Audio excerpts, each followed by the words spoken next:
will be able to submit your written questions for the Q&A session that we will hold at the end of the presentation via the chat box or the Q&A box that is located at the bottom of your screen.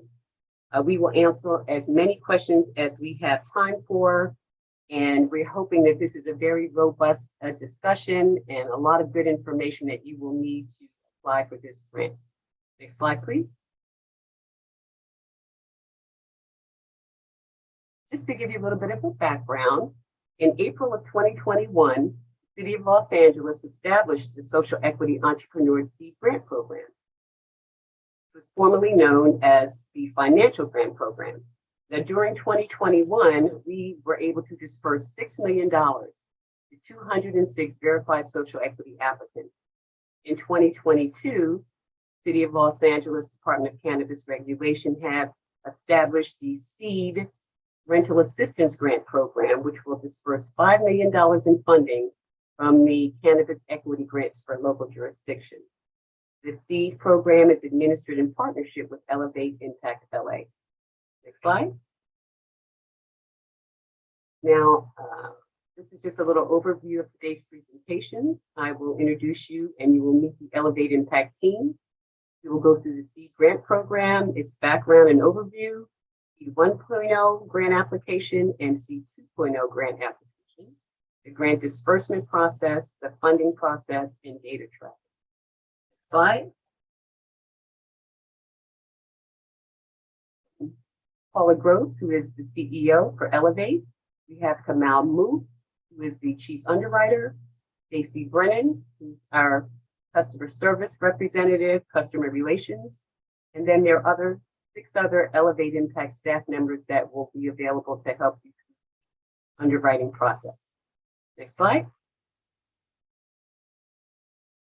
Now, the Seed Rental Assistance Grant Program can be used for the following purposes. It can be used to pay rent on a fully executed commercial lease. It can be used to finance up to 1 month of back rent due on a fully executed commercial lease. It can be used to secure a binding letter of intent by paying the required security deposit. And it can be used to assist with tenant build-out and construction costs, as long as those estimates or unpaid invoices total the grant amount that you are submitting with the grant application. Slide. Now, SEED 1.0, which is totaling $4 million. Now, the grant eligibility criteria, you have to be a Phase 3 Retail Round 1 social equity individual applicant deemed eligible pursuant to Municipal Code 104.06. And then for that 1.0, you will be eligible to get a grant up to $50,000, and it will be made in 3 disbursements. The first disbursements will be $25K, the second disbursement will be $15K, and the third disbursement will be $10,000. Next slide. 2.0 recipients will make available $1 million, and the eligibility will be for verified social equity individual applicants who have an executed lease in all other license types, excluding, of course, the Phase 3 Retail Round 1 folks. And that grant amount will be $10,000, which will be made available in 1 disbursement. Next slide. There's an educational course requirement this time around that wasn't required last year. In order to apply for the Assistant Grant Program for verified applicants, you will be required to take 1 education course and complete its respective quiz, upload the certificate of completion in order to receive your disbursement. The applicants can take courses through our LMS system. Next slide. The first disbursement course requirement is Commercial Leases and Contracts Negotiations 1 and 2. That's a fabulous class. You're going to love taking that. Second disbursement is on the second disbursement course requirement is called Business Planning and Operational Development. And the third disbursement course requirement is a course of your choice. Next slide, please.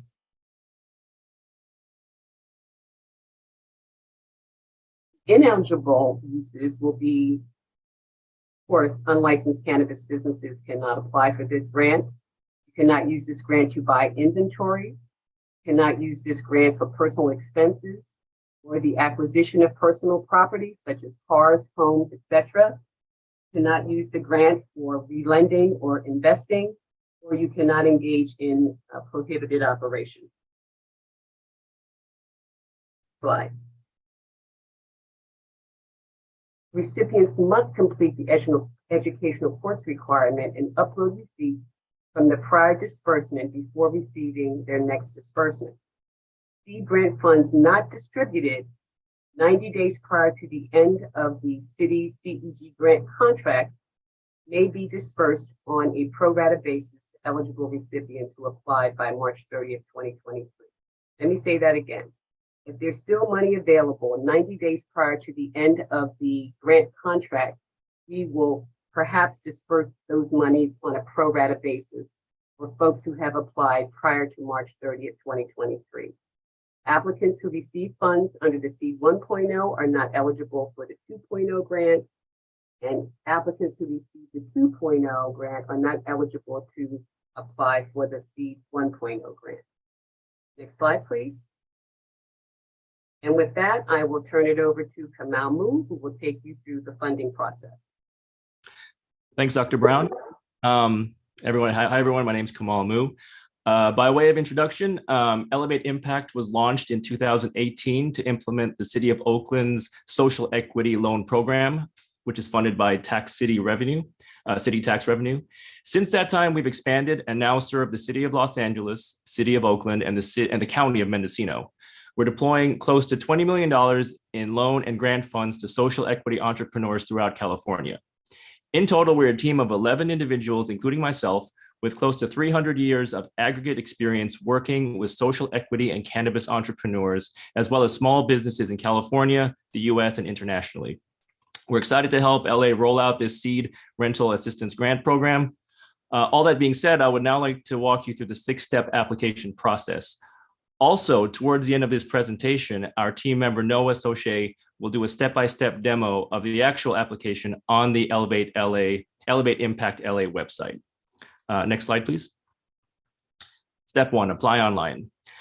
Applicants will be required to complete an online application. Paper applications will not be accepted. In addition, in order to verify an applicant is indeed a verified social equity individual, the applicant will need to input their ACA reference number issued by the City of Los Angeles into the application. We know that many of you are wondering how to locate your ACA reference number. There's a video tutorial on the LA Cannabis website on the video tutorials page, which will show you how to access your ACA reference number. The video is also available via Elevate's application. Next slide, please. Step 2, application review. Once a complete application has been received, Elevate Impact staff will review the application for completeness. If anything has been missed, the applicant will receive an email requesting additional information. If an application is complete, it will then be assessed by the Elevate Impact Committee. The next few slides will walk through the assessment process, but note that if an applicant does not submit a completed application, they will be coached by the Elevate Impact team on how to improve their application, and then it can be resubmitted. Next slide, please. Required documents.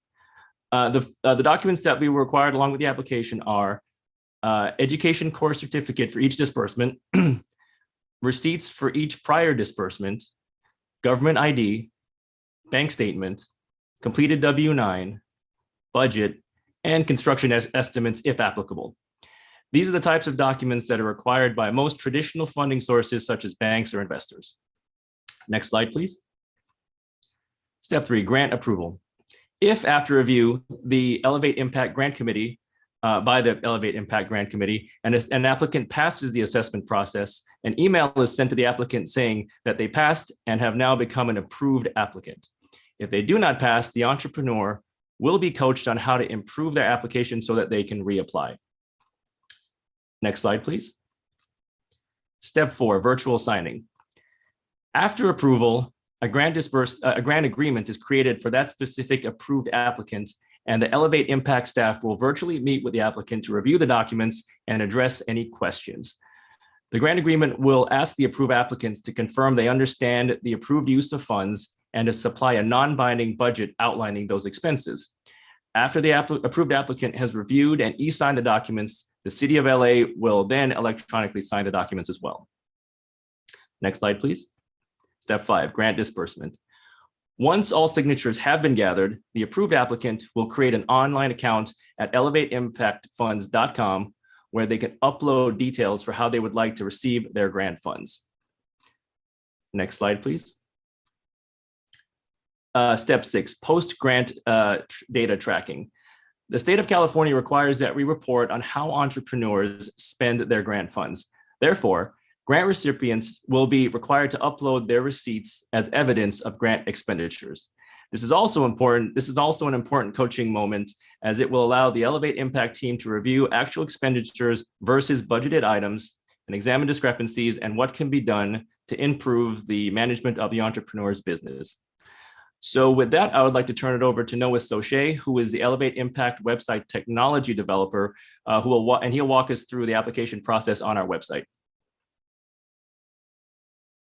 Thanks, Kamal, and hi, folks. Thanks for taking the time today. So many of you may have already visited the website for these programs, which is at elevateimpactla.com. When you visit the site, there's all kinds of great information about the programs here. And so we encourage you to read the site carefully before you apply. The front page gives you the opportunity to contact our team if you need to, and it has a brief overview. The next page is the program overview, which has a somewhat more in-depth overview of the whole program, encompassing both possible grants. To read about the individual grant programs specifically, under grant features, click into one of the grants. Here's the page for the 1.0 program, and it has a deeper dive into the specifics of that individual program. On either of these pages, you can click Apply Now to start the process of applying. Under How to Apply, we have an overview that has a lot of the information that you just heard about the application process, so you can visit this anytime to review. Under How to Apply, there's also a page that talks about the application deadline. So if you're wondering when the program, when the application part of this program closes, you can visit this page. And then, of course, there's Apply Now, which is where you go to get started. So we'll click Apply Now, and that'll take us over. Well, here it encourages you to read the overview once more. And then when we click Apply Now, it'll take us over to elevateimpactfunds.com, which is the site where you'll make your application and then manage your grant information once you've been awarded a grant. So the first step is to log into this system. Since in order to be eligible, you have received funds through these programs in the past, you already have login information for this site. So you may remember to upload receipts or to enter your bank account information to receive disbursements of funds in the past. This is the same site, and you'll use the same login information. Your login name is your email address. If you have multiple email addresses, this is the email address on your last grant agreement. So enter your email address as your login name, and then it's the same password that you set before. If you can't remember your password, you're always welcome to click here down below the login button on the lost password link, and you'll be able to reset your password. If you're having further trouble, you can click Contact Us here and get in touch with a member of our staff, and they can help you remember which email address you used in the past and help you get logged in. I'm going to log into our test account here. And the first thing you'll see is the account dashboard. And you may be familiar with this dashboard from the last time you logged into the system, but you'll notice that there's a new section appearing down here called Applications. You'll know that you logged into the correct user because you'll see your contact information listed up here on the top left, and you'll see any grants that you've been awarded in the past listed here on the bottom left. On the right, we've got the applications area. If you've already started an application in this round, you'll see the application listed here, and you can click continue to continue finishing that application. But if you're just logged in for the first time in this program, you'll just see the Apply Now button. And we'll go ahead and click that to start applying. Now, the first screen you'll see sets up your new application. And so these are the questions that we really need to figure out which kind of application to show you. So first thing first, you'll select which of the 2 grant programs you're applying for. The eligibility requirements are back on the Elevate Impact LA site, and Kamal went over them just now. If you have any questions about that, you're welcome to put them in the Q&A. So you'll select the program that you'd like to apply for.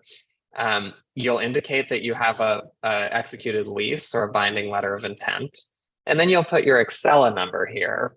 If you don't know your Excella number, the number that you use to log into Excella, the City of LA's data tracking system, you can click here on the link above and you'll see a video presentation about how to find your Excella number. We'll need your Excella number because we do have a list of eligible applicants. And so when you enter your Excella number here, it'll check against the list. And if it doesn't find you, it'll give you an error. It'll let you know that we didn't find you on the list and we think you may not be eligible. Enter your email address, which is the same address that you use to log into the system. And then click Start Applying. If it finds your Excella number and it sees that you're eligible for that program, it'll set up a new application. And the next screen that you'll see is the dashboard for your application. Immediately, you'll see the 4 sections that you need to work through to complete the application. And next to each of the parts of each section, you'll see a counter, and that tracks the number of sections of questions that you'll need to answer. And as you complete sections, these counters will fill up to the goal number and you'll see your progress through the application. So we're going to start on the first set of questions, which is the business profile. So I'll click here on business profile, and immediately you'll be taken into the questions. You'll see up top a thermometer. This is this blue and gray bar. It'll fill up to the right as we move through the questions so that you'll know how much longer to expect to be answering them. I'm just going to enter some gibberish here, but you'll need to, of course, to enter your real information, and you'll receive errors if you don't. But each time you finish a section of questions, you'll click Save and Continue. And every time you click Save and Continue, it saves your progress. So at any time, if you need to click away or close the window, you're always welcome to come back to elevateimpactfunds.com and log into this account, and you'll be able to continue your application right where you left off. The business profile questions are important. The first few questions are about your business and the contact information for the SEIA. If there's a preparer that's helping the SEIA fill out this application, you'll need to check this box and you'll need to enter contact information for that preparer. The next step in business profile is the entity information for the business. You'll need to give us your current business information and the date the entity was established. Again, each time we're clicking save, it'll save our progress.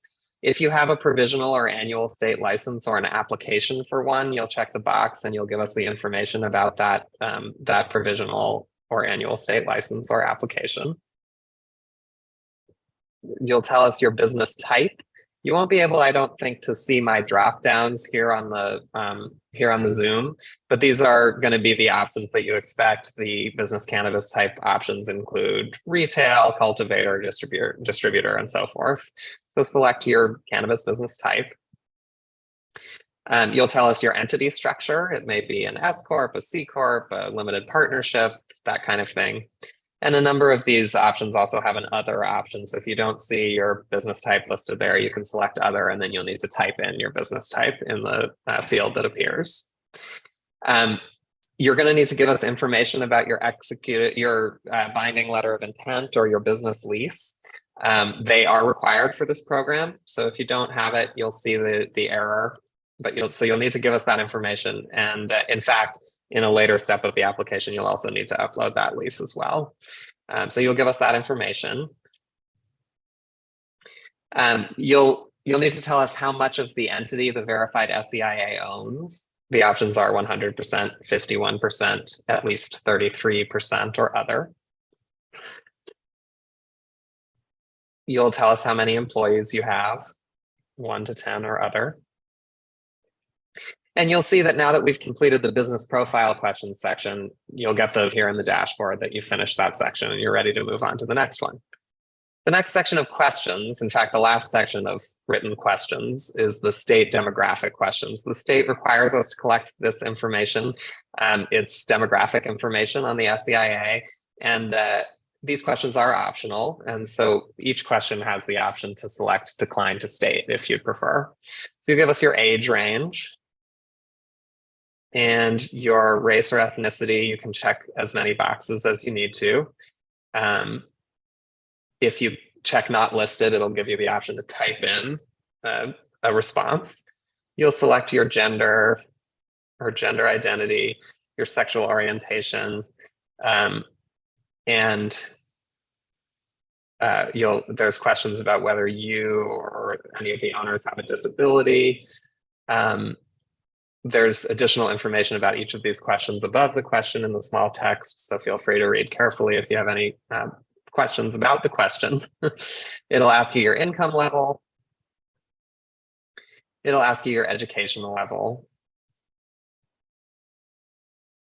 It'll ask about prior convictions.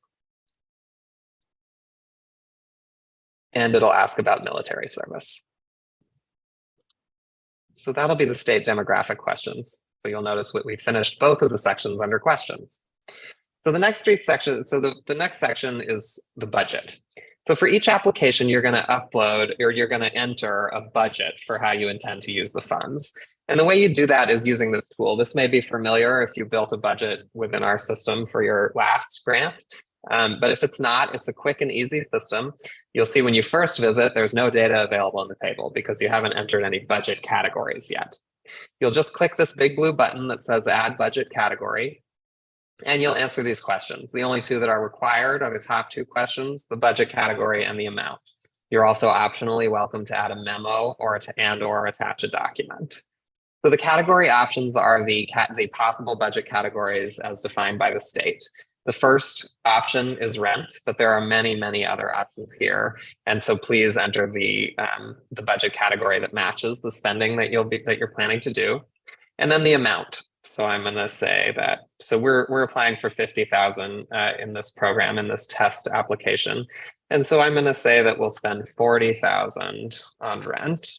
And I'll add a memo that this will cover for months rent.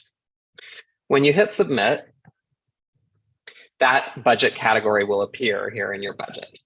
Now, the total for your budget needs to match the amount that you're applying for in this grant round. And so we're applying for 50,000. We need to add another 10,000 to our budget. And so I'm going to click add budget category again. We'll select another category. And for this program, there are some allowable, I believe, capital improvements. And so we're going to choose 11A, which is architect fees. And I'm going to say 10,000. And we'll hit submit. And that gives us a budget totaling 50,000. So now we've built our budget and we can move on. I'm going to click back to the application dashboard and you'll see that our budget is complete. The next section is documents.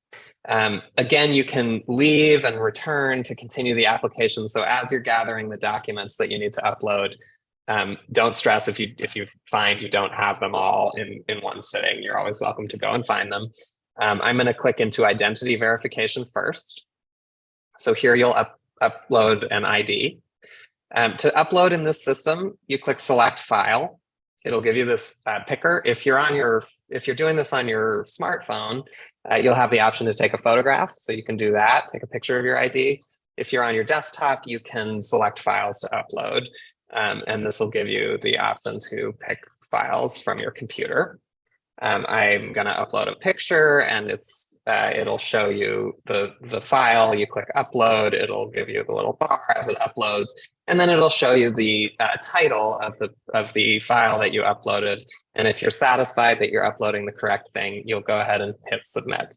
And that'll take the uploaded file and submit it directly to our team. Our team will review the file and you'll see that it's been submitted and it's awaiting review. So let's go back to the dashboard. And you'll see that the identity verification step is complete.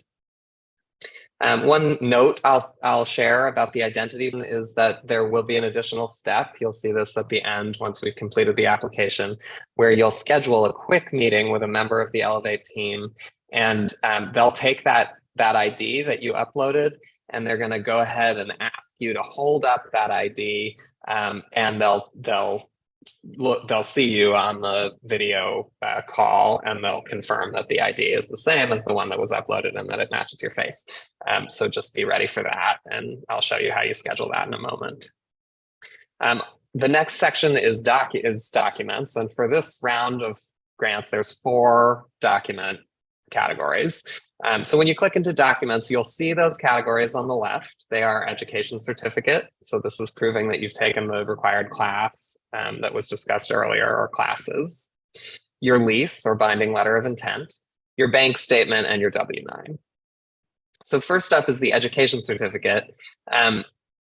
If you haven't yet taken the classes, you'll see a link right here in the application. This takes you to the LMS. We're going to go ahead and click it, and we'll take a quick look. So here we are at the LMS. You'll log in using the credentials that you've got for LMS. And once you're in the system, it'll be really easy to find the courses you're looking for, because all of the courses that may be required, depending on what grant you're applying for here, are featured right here under featured courses in the bottom right-hand corner. So once you take those classes, you'll get a certificate of completion, and you'll need to upload that certificate. So let's go back into our application. And here in the education certificate area, you'll just upload the necessary certificate to show that you've completed the class. So I'm going to upload that file, and I'm going to hit submit. And you'll see, just like any other file, it'll be submitted to our underwriters, and it'll be pending. So now let's visit the lease.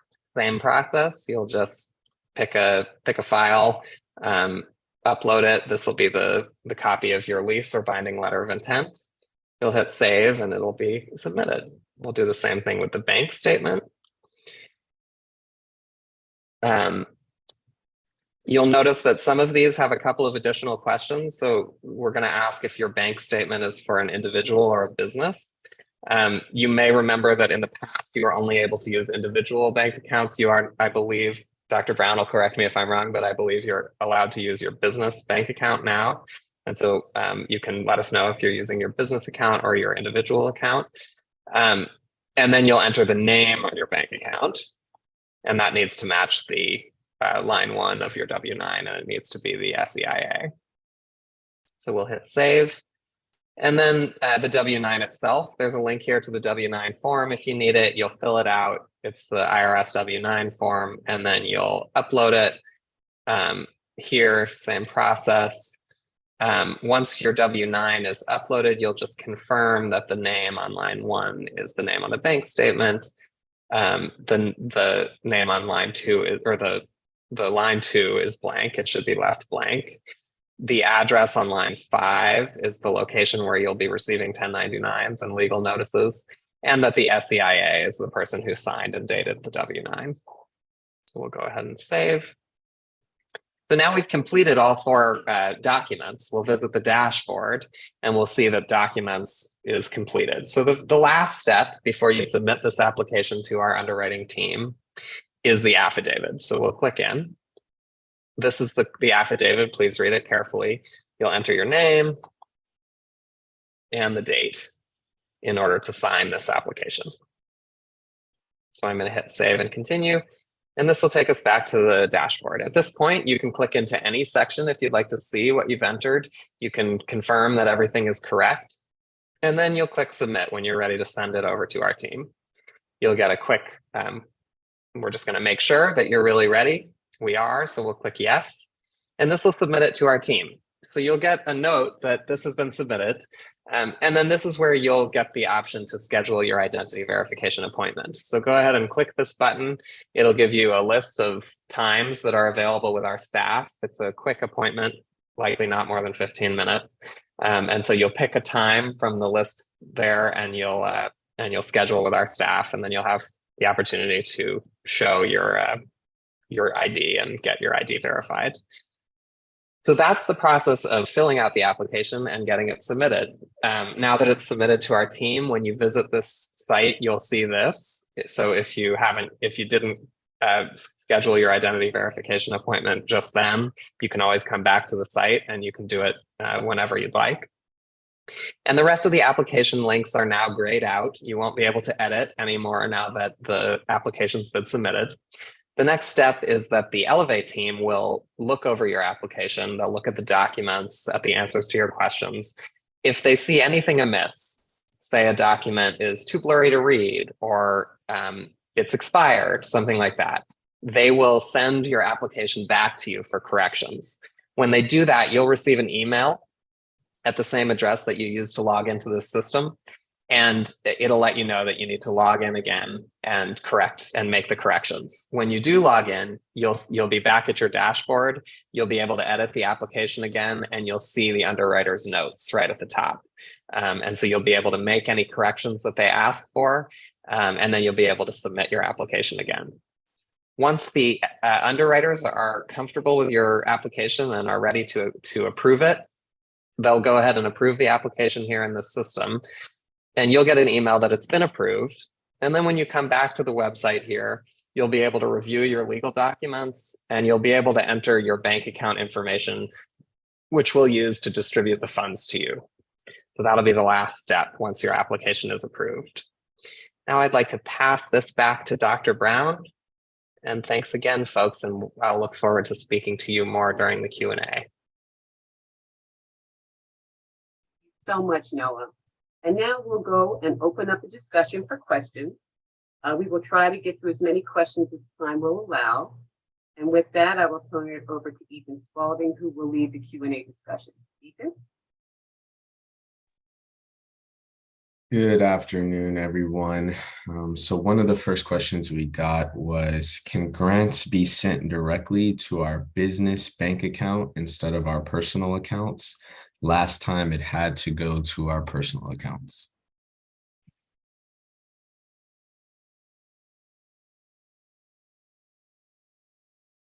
Well, I guess I'll answer that.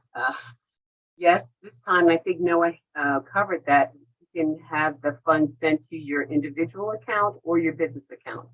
You have the option this time. So we are moving forward and progressing and growing. So both accounts will be able to have funds sent to you.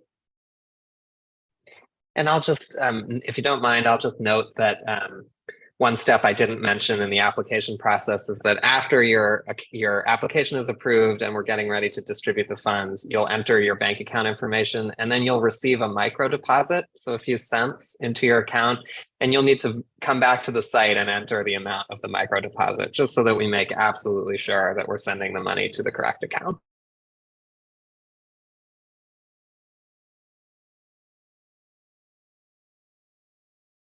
Okay. The next question is, do we get funds per license type or is it per social equity applicant?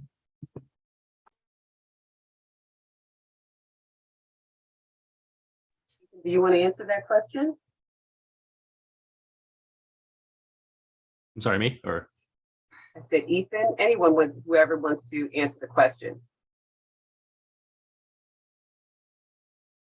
I'll answer the question. It's for individual applicants. It's not per license type. So if you have 2 licenses, it's only for 1 license type. I guess that's the question. It's not multiple license types. It's for 1 license type, and that's it. Am I correct on that, Kamal and Noah? I believe so, yeah. In our application process, yeah, it's just 1 applicant per applicant, not per license. Yes, correct. And you'll be able, when you visit the site to make an application, you'll be able to apply based on your Excel number. And so it'll just be 1 application per number. All right, thank you. So the next question is the money sent through ACH, wire, a check? Do they have an option? Good question. Do you mind, Dr. Brown, you mind if I jump in? Oh, absolutely. We are distributing the money via ACH. It's the same method that we used to distribute the money for the last grant. And so you've been through this process before. You'll give us your bank account information. Like we said, it can be a business account or an individual account now, but it'll be a domestic bank account, and we will transfer the money into your account directly via ACH. I'm afraid there's no other options. We'll need to distribute in that way. Thank you. Next Okay, question. the next question is, will the applications be funded in the order that they are received? The applications will actually be funded in the order that the applications are complete. So they have to be first complete, go through the underwriting process. Once they've completed that process, then they'll be moved forward to receive funds. But you can't, if you applied in first, but you didn't finish your process and other people have, it's that's how the first come, first serve will apply as to how your application is completed. Thank you, Stacy. All right, thank you. The next question was, the grant is for rental assistance, but you can have items in the budget, including lights, desk, etc., not just rent. I think that was in reference to something that Noah said. So I think we want to correct that it is rental assistance and must be used for things concerning rent, build outs of your business, etc., not just things like that. You may have options on the budget line because there are different options for different grants, but when you're filling out your budget, you will want to make sure that you're selecting rent or build out or eligible uses for the grant funds. And just be careful to be cognizant of the grant requirements when you're filling out your application, because if you do have an ineligible use of money in your budget, then your underwriter will send the application back to you for a correction with a note. And our underwriters will be really helpful. They'll help you through this process as best they can, but that will slow down your application. So it may push you later into the list of distributions. I think people should think about it this way, because it's a rental assistance and we do have an option for build out, but build out is for that commercial property that you're paying rent on. So think of it like that. It's for build out for that leasing property that you're getting assistance.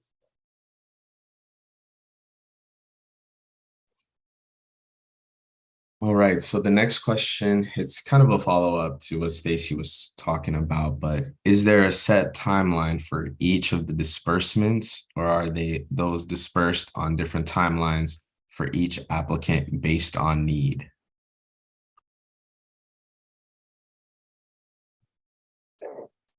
Actually, Dr. Brown, are you able to answer that question? Say the answer, put forth the question again, please. Yes, so is there a set timeline for each of the disbursements, or are those dispersed on different timelines for each applicant based on need? I don't think it's based on need. It's really based on once you apply, let's say you apply for the 25K, then you have to take the first class and upload the certificate of completion. And then you go on to, put forth your receipts and so forth. And then you go on to the next disbursement and you have to take the class and upload the certificate of completion. And then you move forward from that. Noah, Kamal, please correct me if I'm missing any details in terms of the process of disbursements for the first, second, and third disbursement in terms of timeline. No, that's actually correct. You definitely have to have completed your receipts for each disbursement before you can do the next disbursement. And you definitely have to attend the course for each disbursement before the next disbursement. So yes, that is correct. Thank you. And make sure that you take the quiz and upload the certificate of completion. That's a part of the requirement to get the next disbursement. Right. And we could I just highlight that you'll need to spend the money from the past disbursement, because you'll need to upload receipts from its expenditure. Okay, so another question we have is, can we use funds for past rent that we've paid? I think the requirement on there is you will be allowed to pay 1 month's back rent. JC, is that correct? I was actually going to ask you that question. I apologize. I don't know that. It's 1 month's back rent. Okay, great. Great. That's good to know.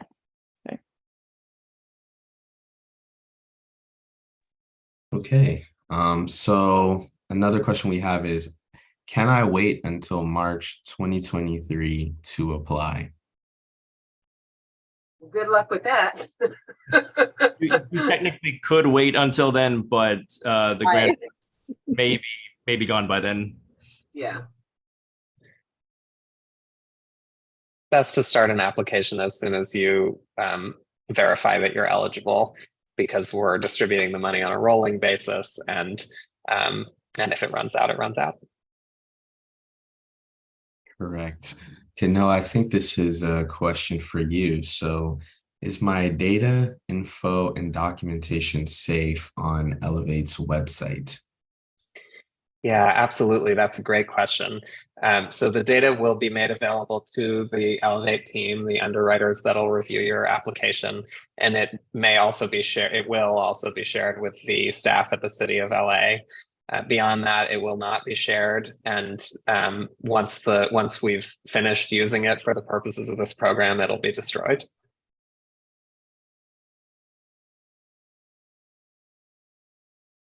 Great to hear. Great to hear. Just got another question in the chat. Ricardo, if you could please expand on what do you mean by what makes you ineligible? not being social equity applicant makes you ineligible. You have to be a social equity individual applicant, phase 3 retail round 1, or delivery, or any other social equity license type that is not phase 3 retail round 1. And we've had some applications from, or we've had some attempts to apply from Excella numbers that were not on our list of eligible numbers. And that may be because just check that the Excella number you're trying to use is for the SEIA within your organization. It's possible that multiple people are involved in your organization. Only one of them is the SEIA, and you may each have Excella numbers. That doesn't mean you're eligible to use that number. You need to be using the number for the SEIA.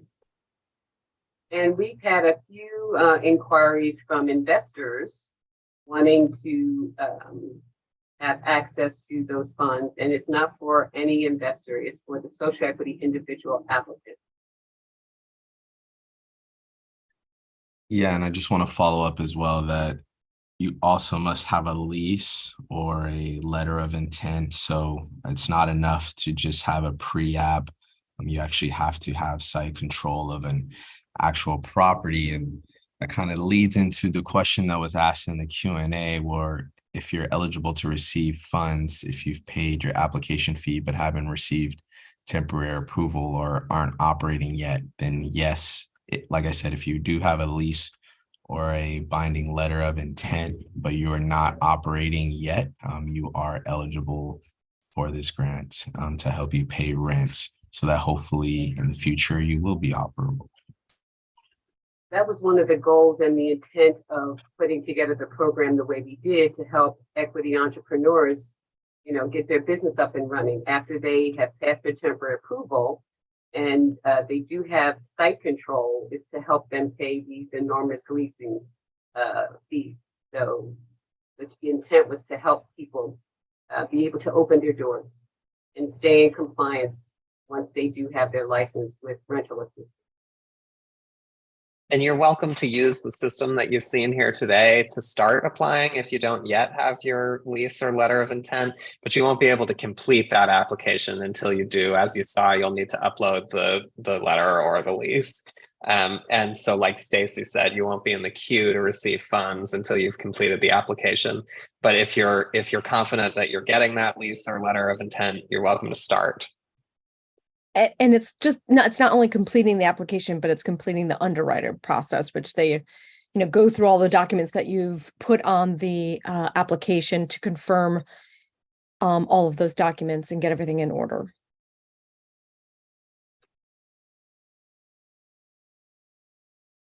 All right, we have another question in the Q&A. So if the same applicant has multiple licenses, can we use the grants towards all of those licenses? For example, maybe they have a type 9 and type 10, which would be storefront retail and non-storefront delivery.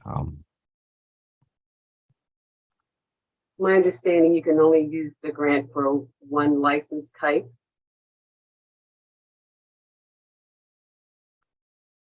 You can decide on which license type it is, but it needs to be, as long as you're a social equity individual applicant, phase 3 retail round 1, or and eligible for further processing and delivery or any other license type, as long as you are a social equity applicant. And you're eligible for further processing. Right. And it's basically to the one person. So you can't apply for several different of your licenses that you have. It's just the one, because you're only going to get the grant money funds for once.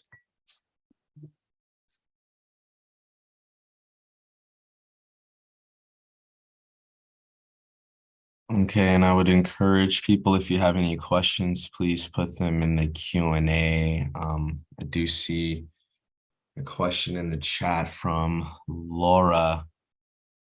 So the money had to go to I'm assuming you meant SEIA, even though I'm the partner who has paid for everything. Yes, it has to go to the SEIA. Yes. And the SEIA will be the applicant in this program, and so they'll work through the application, or a preparer can help them do that, but they'll be the ones signing the application. But now that you can distribute money to a business bank account, the money can go to the business, but it's for the use of the intended use of the SEIA. Is that right, Dr. Brown? Yes.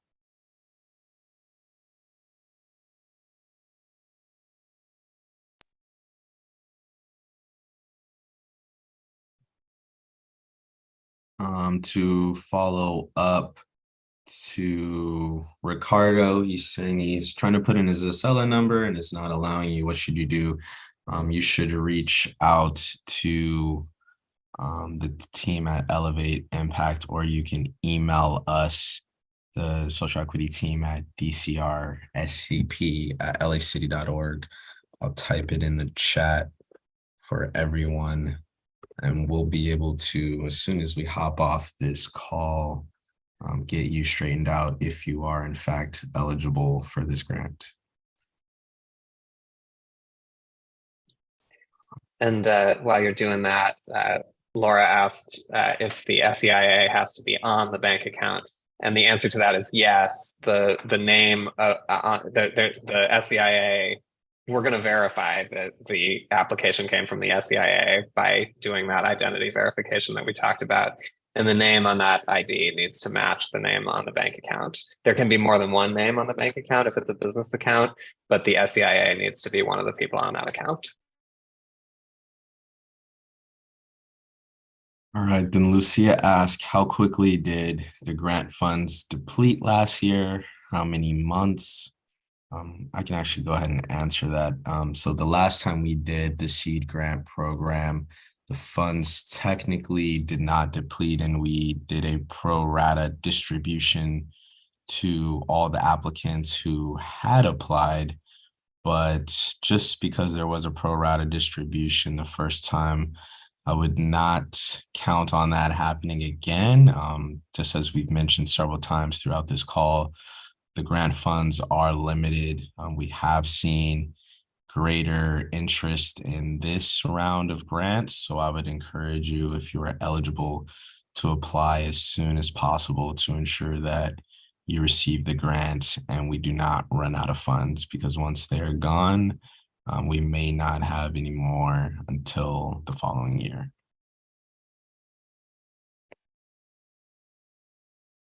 I will put out the last call for any last questions. You can either put them in the Q&A or the chat. Okay, I do see one from Laura asking, how long will it take for underwriting? I will answer that. It is really basically up to the individual and how fast they get back to the underwriters when documents are either incomplete or not there. So it's really depends on the applicant themselves and how fast they are to get back to the underwriters.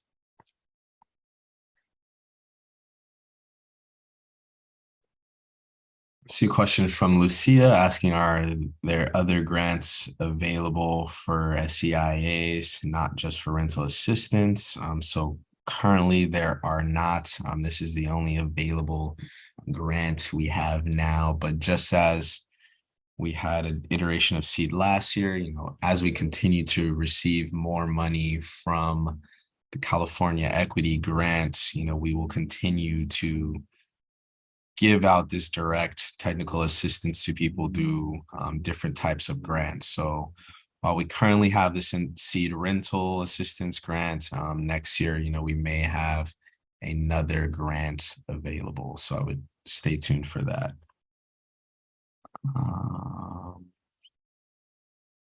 Then another question from Andre, just for clarity, because it says version 2 can't be used for retail, but Dr. B said delivery is okay. So is retail non-storefront eligible? Yes, Andre, you are eligible. So seed 1 is for phase 3 retail round 1, which was storefront delivery, but seed 2.0 is for all other license types.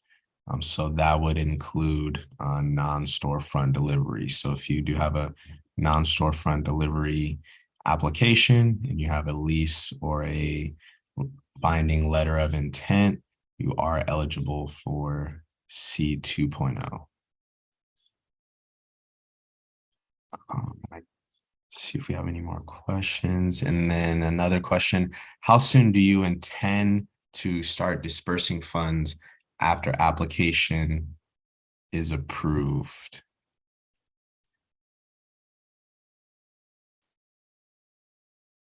Stacy, do you want to tackle that? I was just going to say, actually, Noah might be the best one to answer that question. If you feel I'm happy. Well, I would just say that we're endeavoring to get this money into your hands as fast as we possibly can. We know that that it's needed to be able to cover rent and that it's an urgent need. And so as we like Stacy said, we really encourage everyone to be very quick. You'll get emails from the system if by chance they go, if the underwriters send things back or have questions for you, you'll get emails from the system. If it's possible that those emails could go to your spam box or otherwise not deliver. And so it's a great idea once you've submitted an application to visit your dashboard that we were looking at least say once a day, just to make sure, because if you don't get the email, those questions will still display right there in the dashboard. There is a little bit of back and forth that has to happen once you've submitted an application. Certainly, as Stacy described, if the underwriter has any questions about your documents or if anything is incomplete, there will be some back and forth then. But there's also, as we described, we'll need you to enter your bank account information and do an identity verification. And so there are a handful of steps that you'll need to be quick about. We encourage you to be really on it. And if you do, then our team will be working to get that money out to you as quickly as possible. Once it comes time to distribute the funds, we'll make that disbursement via ACH. And it does depend on your bank account, how quickly those funds will become available. But in our experience with past grant programs, once we do transmit the funds, generally they're available in your bank account the following day. Great, thank you, Noah. So I don't see any more questions. I'll give it another second or two. And then if we don't have any more questions, then we can go ahead and wrap up the Q&A section and continue with the presentation. All right then. Thank you, team. Now, before we sign off, I want you to please remember these dates. The rental grant launched on September 30th. The application webinar, a training webinar, was today, the first one. The second one will be October 20th, same time. And the deadline to apply will be March 30th, 2023. I want to thank you for taking the time to participate in today's training webinar. The Social Equity Program is dedicated to bringing educational and technical assistance, direct financial support through our grants, our pro bono and low bono legal services assistance program. I'd also like to thank my team for their commitment to this work: Ethan Spalding, Mario Salazar, Manuel Montano, and Kathy Maricot. Thank you to the Elevate Impact team for administering this grant and the work that you have done to launch this initiative and to assist applicants in securing grant funds. We really look forward to seeing you at the next Lunch and Learn, which will take place October 20th at 12 noon. Please visit our website for any interest that you have in all of our programming at cannabis.lacity.org. Thank you so much and have a great day.